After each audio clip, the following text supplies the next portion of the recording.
There are very important lessons that I learned during that time, spending time with those children, which I still apply into my life and I still remember because these are life lessons which those children taught me.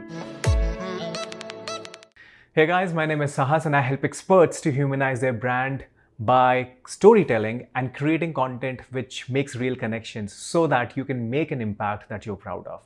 And today I'm going to share one of the stories, one of the incidents when I was in the university and what all experience that I had and how did I spend most of my time and what did I learn, what lessons did I learn from the people that I met. I was very closely connected with an NGO, an organization by the name of Missionaries of Charity. It is a project by Mother Teresa to help women, to help children, to give them education, to help them with shelter, to help them have equal opportunity in the society who are underprivileged. And where I was a part of this organization was in Amritsar when I was studying in Guru Nanak Dev University and I was doing my computer engineering. And at that time, my friends and I, we used to visit this particular organization and we used to spend our time with children and just playing, dancing, singing and listening. So the funny thing that used to happen when I used to go there, whenever there was an argument, they wanted to get my help in resolving that problem. That itself was so charming. It was such an experience because it is real. And they're very important lessons that I learned during that time, spending time with those children, which I still apply into my life and I still remember because these are life lessons which those children taught me.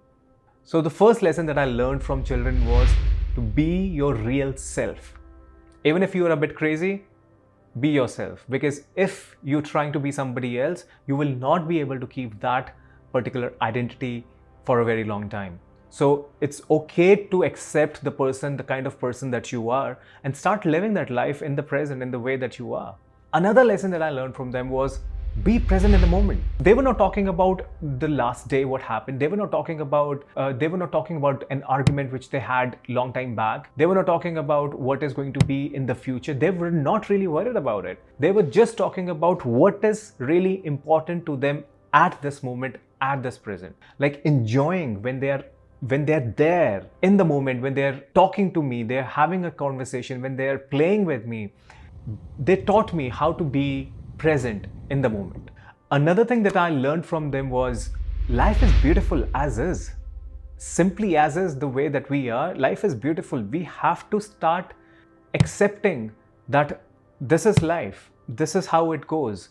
And when I say acceptance, it doesn't mean that, you start feeling sad about the fact that, okay, so this was just meant to be and this is how it is going to be and this is my destiny, so which is why I'm not going to work. What I'm saying is accept life the way it is, and once you start having that gratitude towards life, you will find happiness in the work that you're doing. You will find happiness in the things and the people that you're meeting. So life is beautiful. Whatever that you do, even if you're breathing, start having gratitude towards that. Another thing that I learned was no amount of external desires will really make me happy. Now, I'm not saying in terms of when you were a kid, you get toys and these are all external material objects. And when you get it, children become all happy and they're playing around with that. But at the end of the playing, they want to come back to you. They want to come back to have that kind of a connection, that bond with the person who they really love. So even if they're happy for a very little time with external objects, having that connection with a person who really communicates, person who really understands them, is what they're craving. And this is something that I also learned. Having to depend on external desires to make me really happy is not going to work for a very long time. And the things that really make me happy is really being at peace, being at the moment, and just enjoying the things that I'm doing, the family that I have, and start living in the present. That itself is the present, which is why the present is called the present. It's a gift. Another thing that I learned was smile doesn't cost anything. I mean, it was so crazy whenever we used to talk and, children, they would just laugh out loud, like they will just not worry about anything.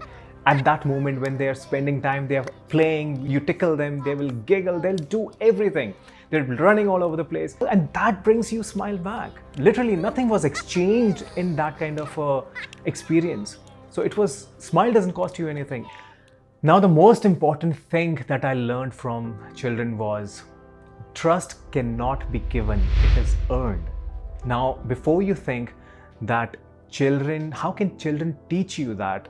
about trust because they're very much gullible themselves. And how can they learn about trust? And how can you learn about trust from them? To answer that, I would say they trusted me in resolving their problems.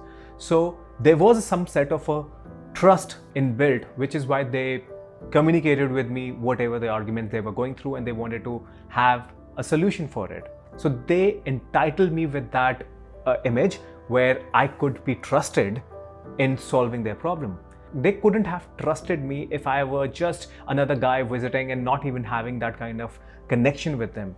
I really mean it when I say that, it wouldn't have been possible if I were not listening. It was just such an in the moment kind of a process where I was just there right in the moment, and they acknowledged it, maybe subconsciously, maybe however, but they trusted me.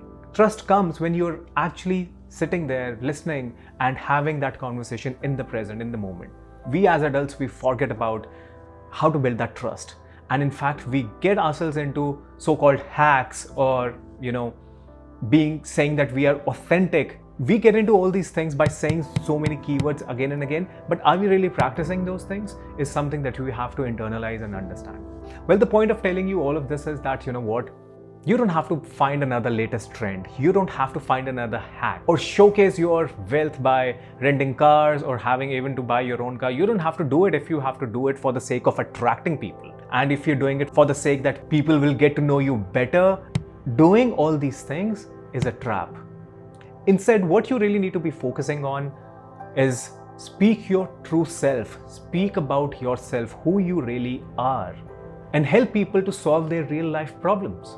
These are the things which are actually going to help you make that kind of a connection, make that real connection.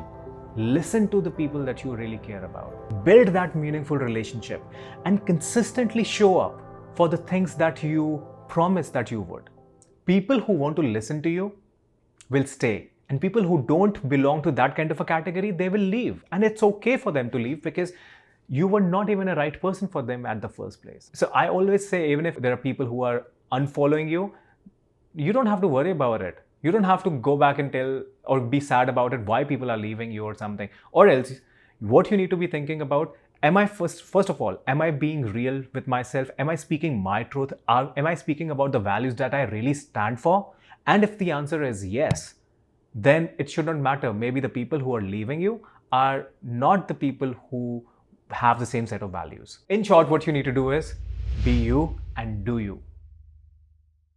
Guys, I hope you got some value out of this, and please do connect with me on Instagram. You can connect with me on Instagram DMs, and you can also connect with me on different social media channels, Instagram, Facebook, LinkedIn, or Twitter. And also you can connect with me on my website, which is www.sahaschopra.com. And if you haven't really joined my newsletter yet, please do that. It is given on the description below. The link is given on the description below. I send weekly newsletter every Monday, and I just talk about branding. I talk about life. I talk about real life storytelling, the way that I try to convert into my videos as well. And please do subscribe to my channel if you found any value. Stay tuned for the next video in the series. Till then, take care.